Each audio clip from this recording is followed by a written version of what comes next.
Once a giant, always a giant. For me, it's only a giant. All right, so let's get straight into this reaction. We got Adoree Jackson back in blue, back here for the fourth year in a row, I want to say.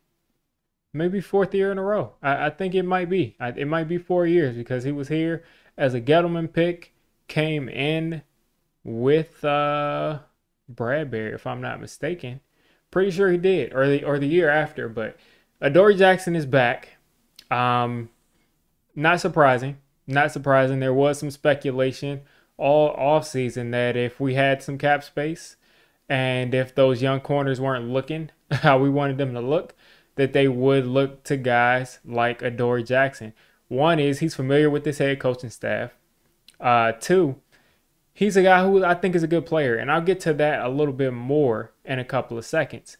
But he's familiar with not only Brian Dable, but I'm pretty sure that he played with Shane Bowen. And if he didn't play with Shane Bowen, he played under Mike Vrabel, who's a defensive coach. So he's familiar with this defense. There should be some things that he sees that he instantly picks up. And even if he didn't, even if for some reason he wasn't familiar with this, he's been playing for a while. Adoree Jackson also, I don't understand this whole narrative that he's over the hill because Adoree Jackson also isn't even 29 yet. He's got was born in 1995, folks. He's turning 29 in I think maybe a month. Almost a month. He's like 20 days away from turning 29. So I think he has plenty left in the tank. I really do. And I think that this makes a lot of sense. He knows Deonte Banks. He knows Pinnock. He knows how they play. He knows, what their tendencies are.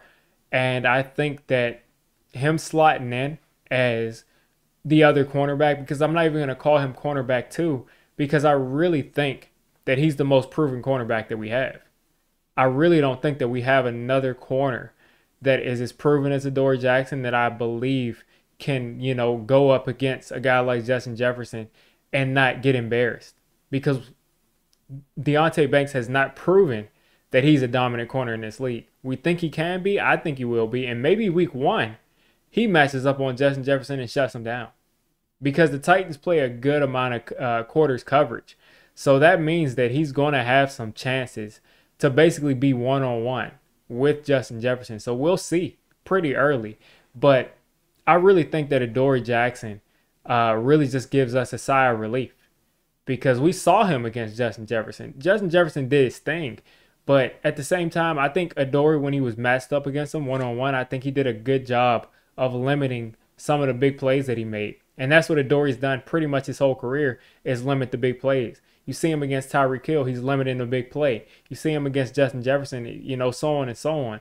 And I think last year, when he had a 40-something PFF grade, first off, I put little to no stock in PFF. Yeah, I just do. There's just way too many inconsistencies in their rating, and that's a whole different video. But if you want to even go off of PFF, the year before he was at a 70-something, which is really good. It's not dominant, but it's a good grade. And I think the year before that, he was even higher. So Adoree Jackson, his PFF grade fell. And also, the eye test showed you last year that he did not have a very good season. He looked like a bad corner last season. And I think part of that is because he was playing out of position. He was playing slot corner because Trey Hawkins, bust onto the scene as an undrafted rookie and looked amazing. So they're like, we don't have anyone on this roster that we feel confident playing slot corner. So let's stick Adoree Jackson there. Well, guess what? Adoree Jackson got slotted in his slot corner and did not look good. He did not look good last year. He had his injuries last year. And even when he played outside this past year, he didn't look good. And I'm going to chalk that up to just a bad season. I'm going to chalk that up to him not having the kind of season that he would like to have. And I think he's entitled to that. Because if he was a guy that was 32 or a guy he was in 31 and we're looking at this past season and saying, wow, that tape did not look good, then I'm kind of thinking, he's probably not a guy that I want to bring back because he's probably washed. But for a guy to be 28 going on 29. I don't think that he's physically unable to perform uh, the duties of playing cornerback in the NFL. I don't think that he's mentally lost it. So throw him out there. And I really think that he can return back to that 2022 version of himself. I think he has at least 1 or 2 more years where you can say he's in his athletic prime, where he hasn't lost a step. Now, do I want to see him returning punts? Absolutely not. He's horrible at that, and he got hurt doing that. But I'm happy about this because when you look at the other corners on this roster, you got Nick McLeod, who's a good corner when he's coming in and relief for somebody, but he's not someone who's proven that he can line up day one as the starting outside corner and play good football. Cordell Flott is somebody I had a lot of faith in. I really thought that he would come in here and be our starting slot corner early on and really do some, make some noise. But he just has not been able to put things together as a young player in this, on this football team. And he's played in the slot. He's looked bad. He's played outside. He's looked good. So he's had some struggles and he's had some success outside, but he's not someone who I feel comfortable with because he's also been hurt. He's also been hurt for a while. Most of his time he's been here, he's been dealing with some kind of injury. He's a guy that's slight and stature as far as his weight. So there's a lot of questions. And I don't think Cordell Flott is a guy who's going to ever be a guy who's 190. I just don't see that. So there's a lot of questions there.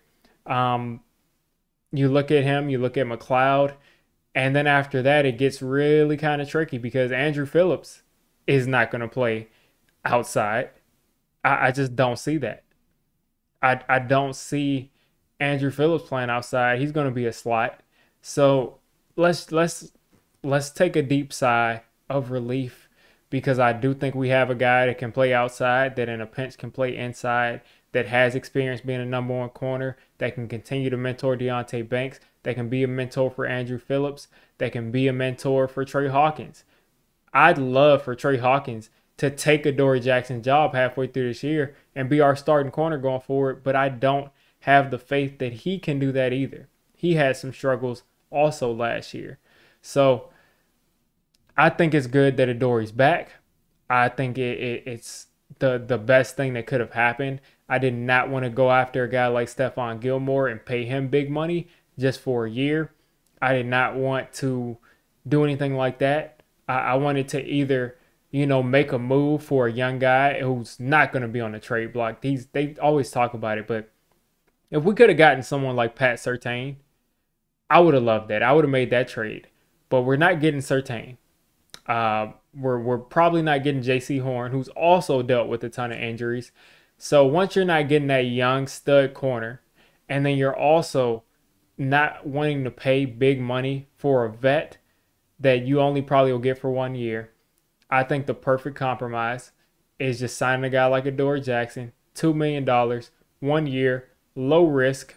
His whole salary is probably going to be guaranteed because he's going to play week one. I'm sure of it. Or they wouldn't have signed him right now. I think they would have signed him after week one if they didn't want to pay him. So I think he's in their plans to start week one. I think he'll be comfortable in this defense week one. And it's good to have him back, man. Adoree's made some nice plays for us over the past couple of years. He's played some good football, and he's played some bad football last year. But I think I'm going to lean to the side of the good football he's played more than the bad football.